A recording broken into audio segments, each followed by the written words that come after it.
One of the lads who like bullied me at school asking for free tickets to one of the gigs on Facebook, and I was like, I need to delete my Facebook. This is ludicrous.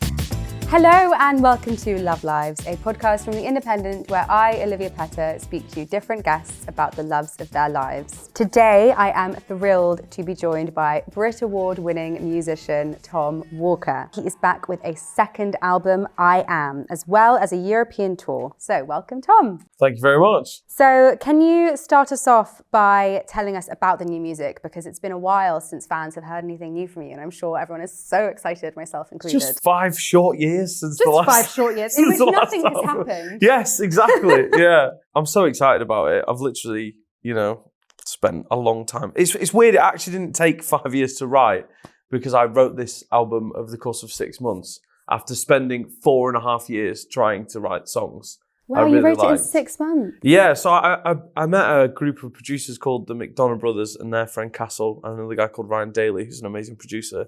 And basically, the label wanted me to go out to LA. I'm from Scotland. Going out to LA for me, it's just too hot, Like, I got burnt in Scarborough once when it was 13 degrees.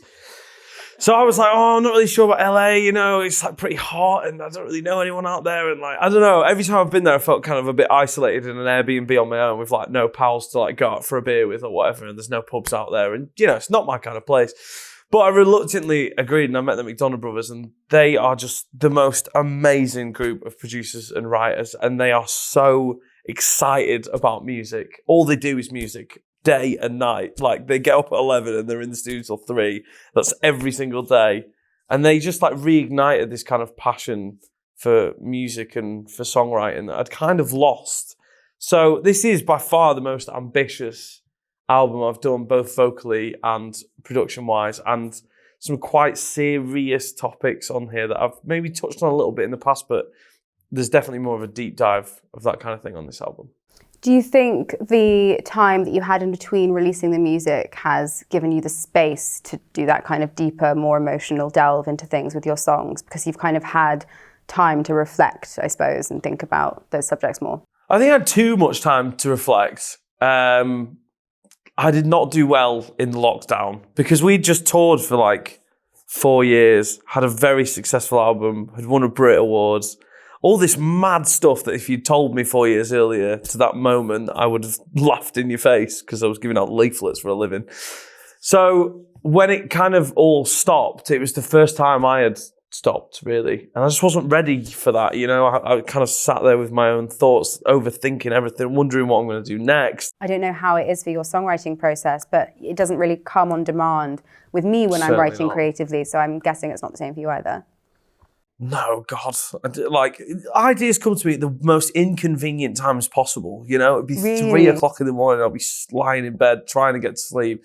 This idea would be milling around my head and I'm like, oh my God, I better go and do a voice note of this. And suddenly that'll turn into a whole song and I'll be sat there till 7 o'clock in the morning. And then when the sun's coming up, the song will be done. That was literally how I wrote one of my songs, Just You and I, that ended up having a huge amount of success. And I always think if I hadn't have got out of bed that night, and if I hadn't have bothered, then that song would have never existed. So it's hard not to run with those feelings of having to do it at those times, because sometimes when you sit down and try and do something, it's the last thing that happens. Yeah, and how is it that it comes to you? Does it come as a melody or does it come as like a conceit or a series of lyrics? What kind of comes to you when you have that 3 a.m. epiphany? It's usually I'm hearing an idea of the melody and the lyric in my head. Certainly melody first. I might have, the lyric kind of always comes like afterwards for me, but I might have a concept kind of milling around. But people always ask me like, how do you write songs? Like, what is the perfect combination of things? And I would say like, trying different things every time is what I try to do. Because trying to do the same thing over and over again, you get the same result. So believe me, I've not cracked the perfect way to write a song yet, but I intend to keep trying for the rest of my life. And you mentioned earlier, you delve into some deeper subjects with this album. Can you give us a bit of an insight into what some of those are? Yeah, I mean, one of the songs on the album, Lifeline, I've lost a friend of mine. Oh, I'm so sorry. And it's so unexpected at this age. It's just like the worst thing ever. And it was, it was more, it wasn't like a best friend or anything, but it was my friendship group was hit so hard by it, and none of us were expecting it, and people started kind of blaming themselves and asking what they could have done and what could have been different and all the rest of it. And I hated that because I've got such lovely friends. I'm so blessed to have them, and we're all such a tight group. And I hated that people were so upset because they felt partially responsible because they didn't do enough. When sometimes you can't do enough. Sometimes when people don't ask for help, it's difficult to help them. Yeah. And it's difficult to know what's going on when people don't reach out. So there's a song on the album about that, which is, I think, one of my favourite songs I've ever written, but also the most difficult song to listen to, but certainly one of the realest things I've ever put down on paper. And you can feel that when you listen to it. And I think that songs that kind of provoke that kind of level of real emotion they always do good things. How does it feel to write a song about something like that? Because is it cathartic for you to kind of express it that way? Or I can imagine it's incredibly painful to articulate your grief in that way.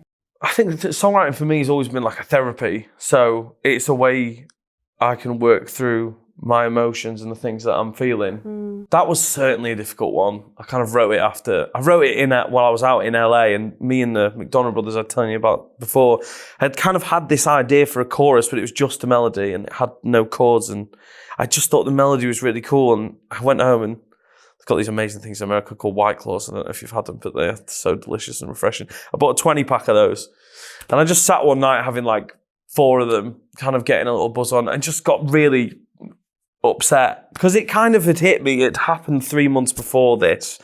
Then I'd gone, and I was in rehearsals for tour at the time, and then had gone from rehearsals straight into the tour without really being able to think about any of this, because life's so busy when you're rehearsing and you're on tour. Like 10 o'clock in the morning till 1 in the morning, that something's happening that day, and that was every day for a month and a half. So it wasn't until I was sat in this Airbnb in LA on my own where it kind of just hit me. So that was a really difficult one to write, but also I actually got quite upset, which was probably a good thing for me to kind of process everything that had gone down. Well, I think it's really, first of all, thank you for sharing that. And I think, it's really valuable to have a skill that allows you to process something like that in the musical form, because then anyone who listens to that song who can relate to that experience, I think that's a very healing thing for them. Yeah. And that's a gift for them. And I'm sure your friends as well will hugely appreciate that when they listen to the song. It's a difficult one because, when you write songs that are so personal to people, it does upset people. So I'm really mindful of that. And I wasn't on the first album. There's some songs on there that were personal to other people that I hadn't really thought about. I just write what I'm thinking about. And it used to be that those songs would never leave the bedroom. Nothing would ever happen with them. They would just be my way of running through my emotions. So it's difficult when suddenly this personal thing is being aired out to everybody. But then I just write about the things that are happening in my life. But it is beautiful when other people resonate with those songs so personally. And, with Lifeline, I'm teaming up with Calm, who are an amazing suicide prevention charity. They're the Campaign Against Living Miserably, who are doing some absolutely incredible songs. So, there are positive sides to it, but it's a bit of a head sometimes. It's a lot. Well, thank you for sharing that. And worries. I'm interested what you said about the writing about other people as well, because this is something that I constantly come up against too in my work. And I find it so interesting because similar to when you're writing a song, when I'm writing, an article or a piece of fiction or whatever, obviously I'm writing about myself, but your stories involve other people. Sure. And I'm constantly grappling with this idea of do you own everything that happens to you? And how do you go about, what's your responsibility to other people when you involve them in your writing? Because it's sort of part of being an artist. Yeah. But then also there has to be a degree of respect and distance there too. It's a difficult thing to kind of tussle with. I think as long as there's an open dialogue, which I was very keen to do on this album, because I didn't do it on the first one. I just put those songs out and never thought they would ever go as big as they did, And then I was thinking, oh my God, I should have had some conversations. So I've had those conversations for this album and made sure that people have heard these songs and are okay with them before they've actually come out. So, yeah. And let's go back a bit, because you mentioned earlier you used to be handing out leaflets. I want to hear about what those leaflets were. And also I know that you started out by busking. So tell me about the kind of early beginnings of your musical career and your leaflet handing out career. Well, the leaflet was, I did a degree in songwriting in the LCCM, the London Centre of Contemporary Music. Although I think it's a different name now and I can't remember what it was, but it was LCCM when I went there. It was an amazing music school. And, there's only 8 other songwriters in my whole class, which was so good. That's amazing. And the teacher we had in first year was a really amazing writer called Jez Ashurst, who I've actually written songs for on this album and the last one. So it's so cool to still be in touch and be writing together and all the rest of it. But after I'd finished that, I had no idea what to do, because the one thing I felt the university kind of lacked on was like an actual real pathway into the industry. Now, luckily, like 2 of my tutors at the time had kind of showed a keen interest in my songwriting and had helped me put me in touch with like the right people, which is how I met my manager. But after, that was kind of in the year after uni, and I was like, oh my God, I need to get a job living in London, no more student finance. Like, it's going to be game over unless so. So I had a few different things. I was working for a photo booth company, which was, wow. When you go up to an event and like take, I don't know, it was like, what was it, 9 flight cases, and I set up the photo booth. I had a Renault Clio at the time, so imagine trying to get all that in the booth.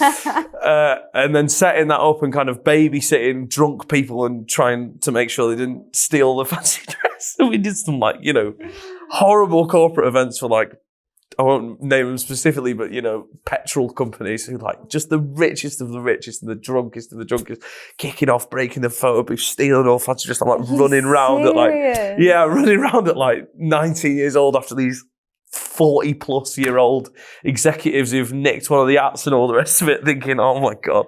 And then the leafleting thing was just the wildest job ever, because I was hired through some company by TfL to give out leaflets on cycling safety to moving cyclists. And I just thought, this is the most dangerous thing ever. And they were like, you need to make sure you're giving these to cyclists so they know about safety. But they're all just like whipping past. And you're trying to be like, here's a leaflet on safety, mate. So yeah, those were 2 very interesting jobs I had for about a year and a half before. Wow, that is interesting. It's like, hey, here's a leaflet on safety. Don't fall over. Yeah. While I give it to you. Luckily, nobody did, but there was some definite close calls. People kind of grabbing it and looking behind and not looking where they're going, all the rest of it. So my God, very interesting job. And so when you were busking, whereabouts were you doing that? Did you get big crowds? Did people love you? No. Did people boo? How did it work? It was a nightmare, because you've got to have a busking license in London, which you don't in the rest of the UK. And I just kept getting chased away by the council, like constantly. It was such a nightmare. I think they're a bit more relaxed about it now, because there's loads of different artists I've seen on TikTok and stuff, or maybe they've actually got licenses, but the waiting list was 2 years. So I was like, well, I need money now. It wasn't a very financially stable enterprise. I was probably spending more on batteries for the amp than I was making each day, but it was a lot of fun. I went out with one of my mates, Ed Cubitt, at the time, and me and him used to just go out, and he played sax and guitar and bass, and I had like a little loop pedal, and I would beatbox and play guitar, and it was a wicked way to kind of test out new songs and kind of hone your craft as like a performer, but certainly difficult when you're getting moved on every 15 minutes and chased away or getting shouted at by. We used to do like late at night on the South Bank because, they'd gone home by then, basically, the council. So they weren't trying to kick you away. But then there'd be the people in the flats there coming out and shouting at us at like 8:30 on a Wednesday, like kicking off and all that. So, definitely an interesting experience. But a formative experience. And how, you mentioned that you got your manager when you were through LCC.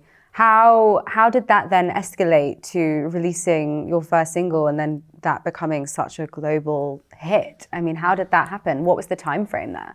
Well, it was actually quite a while, which I'm really buzzing about. It seems like, Leave a Light On came out and it was this overnight success, but it even took a year and a half for that song to get anywhere near the top 10, which a lot of people don't know because it was this kind of international thing. But I met my manager, as I say, like a year and a half after university through one of my songwriting tutors, Mark, and they, put me in touch with my current manager, Simon, now, and oh God, it's quite funny. I basically lied because I had this song that I'd done at uni, but it had been remixed by one of my mates who'd like done the production on it. I'd written the song, but I had no idea how to produce at the time. I met my manager and he was like, I love this. Can you give me more of this? And I was like, absolutely. No worries. And then proceeded to spend 6 months diving through YouTube and anybody I knew who could produce to try and start producing myself, and just basically completely blagged it. I had a load of great songs, but they were all recorded with a guitar and a terrible microphone and didn't really sound that great. So it was a real trial by fire. And luckily, my manager eventually did work this out and started putting me in with some great producers. And that was such an amazing experience for me for the first time actually co-writing. I'd never really done like a massive amount of that. I'd done a bit of it at uni, but getting in with these people who were so much more talented than me that I could learn from every single day just got me so excited about being in the music industry. And it's such a tiny door to try and get through, but then once you're in, oh my God, it's so amazing, like what is available and the amount of talent. And so yeah, I just kind of spent the next a year and a half with Simon developing what we thought we could do, and then eventually sent a few songs to the first record label that came knocking, which I would not advise anybody to do. It worked out very well for me because they have been amazing. But I literally signed the first thing that came my way because I had no money. I was living in London, what was getting at the photo booth place? Like 140 quid twice a week. And the leaflets definitely wasn't paying much. So I was like, if I don't get something now, I'm going to have to leave and this is all going to be over. So I did kind of accept the first thing that came my way. And thank God that's actually worked out. Yeah, I mean, it worked out incredibly well. So yeah, let's talk about that. I mean, I know you said it wasn't overnight success, but to the outside world, that's how it looked. And I suppose the overnight thing was the attention and the fame and that level of recognition. Looking back on that now, like a couple of years later, how do you reflect on that experience? What was that like for you? Do you think you handled it well? I mean, how can you handle that well? Probably not, no. I mean, I handled it as well as anybody can, I think.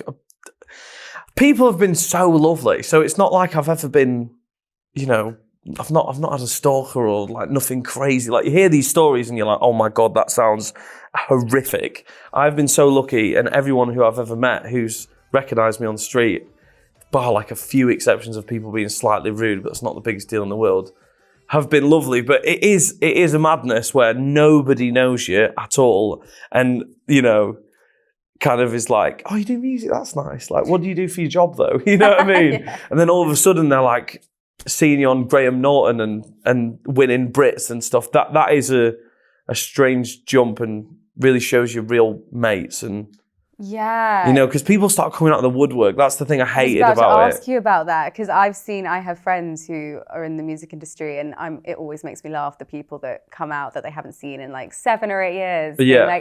They weren't even friends at school, being like, hey, so I have this sister and she has this fashion brand and I was wondering if you could post about it. Yeah. Did you get a lot of weird things like that? I was like one of the lads who like bullied me at school asking for free tickets to one of the gigs on Facebook, and I was like, I need to delete my Facebook.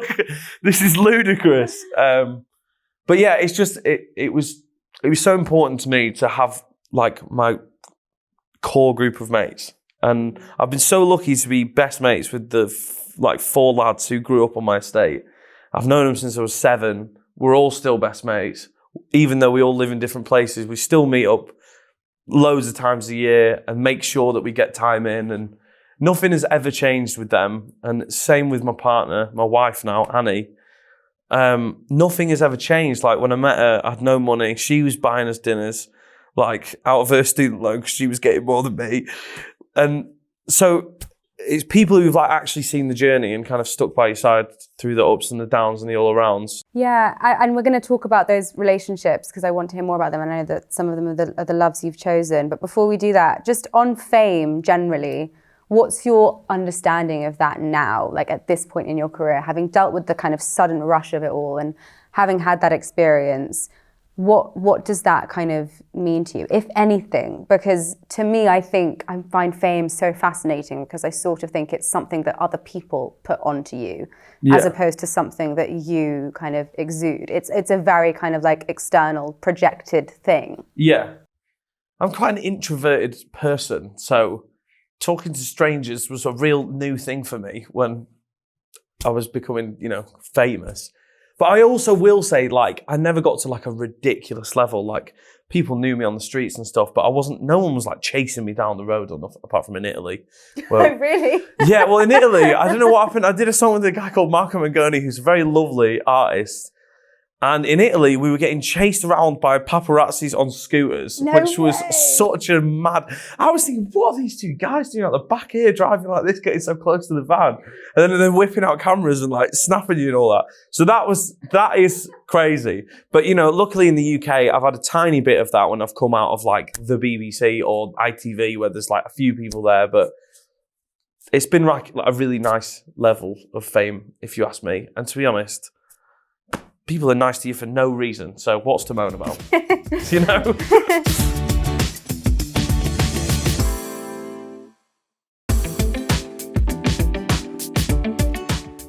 Right, let's move on to the loves that you've chosen. So the first one you mentioned, your lovely wife, Annie.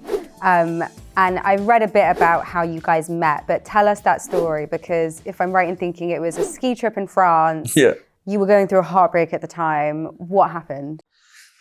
Yeah, well, it's a bit of a mad one because I shouldn't really been on that. It was a uni ski trip for Sheffield University, which I did not attend. I went to uni in London. And my best mate, Tom, he was like, I basically had kind of fancied this girl for a while and got completely shut down and rejected. And I was just like feeling a bit depressed, to be honest. And it was a bit rubbish. And he was like, come on the ski trip. It'll be awesome. It was a 24-hour bus to get there. Oh, wow. I mean, we're talking, it was the cheapest holiday I think I've ever been on, like 270 quid or something mad for like accommodation, ski pass, like everything. It was amazing. So I went on that with him, even though I shouldn't have been there. I was part of the Sheffield Hallam Snow Society for a little while. And it was an amazing holiday, so much fun, like crazy, like partying and all that, but like amazing. And on the last day, dubstep was all the rage at the time. I'd like to just say that. I was in this kind of mountaintop bar, raving in this fluorescent jacket, it was like neon blue and kind of like, I don't know, traffic cone green or whatever. And this stranger comes up to me and says, "Hi, I'm Annie. It rhymes with Fanny. I think I love you. I love you dancing." That's the first thing my wife ever said to me. Really? So which I just looked up and went, "What?" So then we get chatting, and it just so happens that my mate Tom was kind of like pally with her friend, and they were kind of having a thing. And on the bus, the 24-hour bus on the way back, we kind of sat next to each other and just got chatting the whole time and realised like how much we had in common and the same music and all the kind of same thing. And then when I got back to Sheffield, I stayed there for a bit, even though I should have been back to uni. I think just didn't turn up to uni for a week, so I could just stay with Annie and just go out and party with her. And I stayed at my mate Tom's house, and it was just so good. And we just instantly just hit it off, and it just felt so effortless. And I'd never really had that before, And it just felt like this really beautiful organic thing. So, I eventually left Sheffield and said, "You should come to London next weekend. There's this dubstep rave on at a place called Cable. You should come." And she was like, yeah, I'll no worries. Kind of expecting like, oh, maybe we should come, but maybe not. And then she did. And then we just basically accidentally started doing a long distance relationship for 2 years. Because she was living in Sheffield doing her last 2 years of uni, and I was doing my last year at uni. And so obviously she was with you when all of this happened for your career. Yeah. I mean, what was that like, having her by your side through that? Because I feel like it's kind of essential to have someone there grounding you through all of that. She's just the most lovely, down-to-earth, bubbly. Nobody dislikes her. People think I'm interesting, and then they meet Annie and they just love her and they don't want to talk to me anymore because she's just got this infectious energy and loveliness. And even if people show a bit of like disliking her, I just kill them with kindness, and I love it because I would just get frustrated and be like, "This person's an idiot. I'm going to go and not talk to them." Whereas Annie, like, she's so good at winning people over. Like, so just having her around for the whole process, which is, we've been together 10 years now. I've been in the music industry for 8 years, I think. So the first 2 years was just like me, doing a year left at uni and then doing 2 very strange jobs at the same time and trying to become a musician. And she didn't care, like, that I had no money and that I was barely scraping enough to get the petrol down to Sheffield, and it would only be like once a month sometimes because I just didn't have the money to get down and all the rest of it, and none of it bothered her. She just liked me for me, and that has been such an integral thing to have while all this other craziness has been going on in my life and all the traveling and being away. We were set up to do that because we did long distance, so we were used to like being away from each other for extended periods of time. So she's just an absolute rock, and oh God, I just can't praise her enough. She's such an amazing woman. Because I'm interested in this idea of kind of great success when it happens to you, and because there are some quotes, I've probably seen them somewhere on Instagram, but it's like, none of that success and fame and wealth means anything unless you have someone to share it with. Sure. Do you think that's correct? 100%. Yeah. It's sharing in those big moments where you do get a win is the most amazing thing in the world, but also being there for each other when everything comes crashing down. It's super important to have somebody who isn't just there for like the highlights of your life, and then when things aren't going right, they bugger off. Because that's just devastating, isn't it? Because then you get into this thinking that if I'm not this level of success all the time, I'm a failure. And it's so unhealthy for anybody who is, in the limelight or in a kind of high pressure career that's looked on by the public, I guess. You've kind of got to be happy to accept that you're not always going to be right here. And that took me a minute to come to terms with, for sure. Like, especially after I'd won a BRIT #1 album, I was like, literally things I'd dreamed of, but never even thought myself were possible for me. So that was like trying to get to grips with all that stuff, and having Annie around just made it so much easier. And I'm just so happy with our life that we've managed to build together. We're so lucky, and she's just the best. Oh, it's so nice. It's so nice to hear. And I want to ask you about your friends as well, because you mentioned them already. Your group of old friends who you call each other the Chelly Boys. Yeah. And they are your second love. So tell us why, first of all, why the Chelly Boys and who are they? Because we grew up in a place called Chelford. I see what you did there. So we're the Chelly Boys. I think it's so rare to meet people who are like in their 30s who are still best mates with the lads that grew up on their estate. Yeah. Also, just been an amazing constant in my life. We're all so different. It is crazy how different we are. And we all didn't even go to the same school. We just lived on the same estate. And there was nothing to do where we grew up. There was like a park that was for like 8 and below, like with swings that you couldn't fit in from, 9 onwards. And a pub that we couldn't get into until we were 15 probably. And a petrol station. And that was literally it. And if you wanted to get like the bus into the next town, it stopped at like 9. And like there was just nothing to do. It was so wonderful having nothing to do with this bunch of lads. They are just so amazing. And do you think if you met them now, you would be friends because of how different you all are? Probably not, no. We're so different, and we move in such different circles as well, so we might not even meet each other. Everyone's so lovely, don't get me wrong, it's just we are so different, and we're all doing completely different things and all live in different places. So the bond that has kept us together was that boredom that we had in that tiny town. And I really get worried like for young people now who aren't bored, because out of the boredom came so many amazing things. You just go around to your mate's house to be bored together, not even necessarily to like do anything. But now it's like there's always something going on your phone. There's always something going on in social media. There's always something going on everywhere. And I really do think like boredom ignites this amazing creativity that comes of you like, okay, we are going to go out and we are going to do something. We're going to build something. We're going to make a den. We're going to do this. It's, I'm worried that might get a bit lost in future generations. I sound like a complete old man here, but I am worried about it. I know what you mean, because it also it fosters intimacy in between people in real life, as opposed to, like you said, just being like, oh, I'm a bit bored, I'm gonna like watch some TikTok videos. Yeah. And then you feel connected because you've got that kind of pseudo sense of being connected because you're engaging with things on your screen. Yeah. But actually you're just kind of exacerbating your own loneliness even more because you're not actually speaking to anyone or talking to anyone. 100%. So I know what you mean. Like, I have young brothers and sisters and I worry about them too because they're not forced to kind of socialize and do things and actually be out there in the world, because it's just so much easier to be like, oh, just sit like this all day. I'm so guilty of it myself. Yeah, I'm a hypocrite saying this. Like, I love scrolling through TikTok. It is great and it's so entertaining, but do find myself being like, why have I not gone out tonight? Why have I not gone to see my mates? Why have I just sat here and done this for an hour and a half? What? Not a waste of time, but like, I could be out. I live in London. Why am I not going to see a show? Why am I not going to do these amazing things? So, but it's so good to have had a time in my life where that was not a thing, to appreciate what it is actually like to have it and to not have it. So. And do they come to lots of your shows and stuff now? Like everything. They were the only people at my gigs when I was starting out. It was like them and the sound man. Always so supportive. Like my mate, Ross, he was the one who convinced me to move down to London. He found the songwriting course that I didn't even know about. I was thinking about going to Liverpool where I knew nobody and had no friends. And he was already in London. He was like, mate, come up to London. I'll show you the ropes. Like, I found this course. It's in songwriting. You'll absolutely love it. Like, I'll come to the open day with you. He came to the open day with me and then he came up for like the audition with me.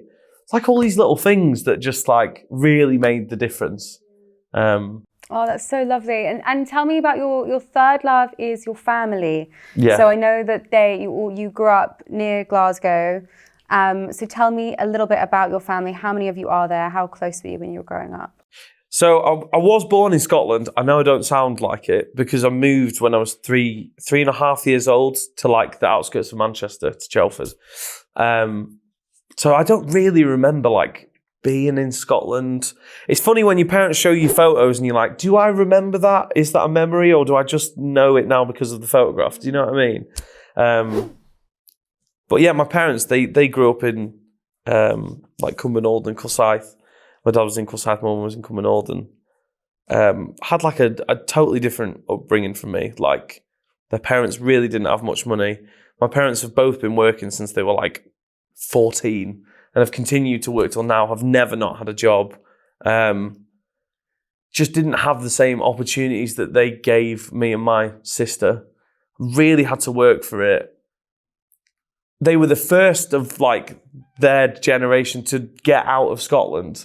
I literally did a DNA test and I am 100% Scottish, and Glasgow was the top city, and I was asking my dad and it's like, he can't remember any generation that had left Scotland. Not that I'm saying you need to leave Scotland, because obviously an amazing place, but they were the first to kind of get out of their comfort zones, and the reason they moved to near Manchester is because there was loads of opportunities for my mum. She was working in like the TV industry, and there was like an amazing, really well-paid job, but like a really scary move for them. And they took a real gamble. And I've talked to like my uncles about this. They were all absolutely like shattered when my parents left, because they're not going to have them in their lives because they're 3 hours down the road, which is hilarious to me now that I've done so much traveling, that 3 hours is nothing. 3 hours in America wouldn't get you like a quarter away across the state, never mind like. So it just seems like this huge distance that doesn't really seem that big to me these days. But so they moved into like this place where they didn't know anybody. They were bringing up 2 kids, didn't have many mates, had both just started brand new jobs. And I think all because they wanted like better opportunities for us. So I just think they're like super brave. And I think my dad had watched his father work at the same company for like 40 years. And then when he left and was made retired, they like gave him a watch, and that was the end of it. And my dad was like, I don't want that for my life. I want to own my own thing. I want to be my own boss. And that was really inspiring to have around. Like, my dad always pushed me to take the unsafe bet. Always to have a backup, because he is a bit of a like captain safety, you know what I mean? But he really pushed me to do music when I was crap at everything else at school. Like, I was A-star in music, D's and E's and absolutely everything else. So he was such an inspiration, and I wouldn't be doing music and I wouldn't have taken the risks and the chances that I have, because everything in this industry in music is a huge like bet. It's like trying to actually get through the door is so difficult. So my parents really inspired that, which is why I love them so much. And did you used to perform for them a lot at home? No, do you know what? I didn't start singing until I was 19. Really? It wasn't until I did the songwriting degree and I didn't know anybody in London who was a singer that I actually started singing. So it was just playing instruments and stuff? Yeah, I just played guitar. I mean, I had wrote songs, but I'd never sang them really. And the ones I had, I was such a bad singer. Like, people think that you just wake up and you can sing. Like, it's so not the case. So what happened? So 5 years of really, really trying. Like, still now, like, I'm nowhere near as good as half the people I know at singing. Like, I'm really good at doing my thing well, but, like, I would never be able to be in a covers band, like, and sing other people's songs. I'm so limited in what I can do and my actual technical ability. I'm really lucky that I have a very unique sounding voice. So that's something that is hard to train, I guess. So I've kind of just been born with this raspy, mad tone, which is awesome. Was there a moment when you realised that you had that then? So when you were 19 and you started singing, was there a moment where you were like, oh wow, I actually sound quite different and maybe people will like this? Yeah, it was my songwriting tutor, Jez, in first year, was like, you're a really good singer, you know. Your voice is really like individual. And I was like, oh really? No, I think it sounds terrible. I'm a rubbish singer. I just don't know anybody else and I'm too shy to ask. So having him around to kind of, again, be another person to be like, you should really give this a go because like I think you've got a bit of talent here that could be developed, was really fortunate. Might not have had that at another place, at another uni. So yeah, I'm very thankful to Jez. Oh, it's been so lovely to chat to you, Tom. Thank you Pleasure. so much. Thank you very much. I appreciate your time. That's it for today. Thank you so much for listening. You can catch up on all episodes of Love Lives on all podcast platforms. You can also watch us now on independent TV. So do head over there and catch up on the show. And I will see you next time. Bye.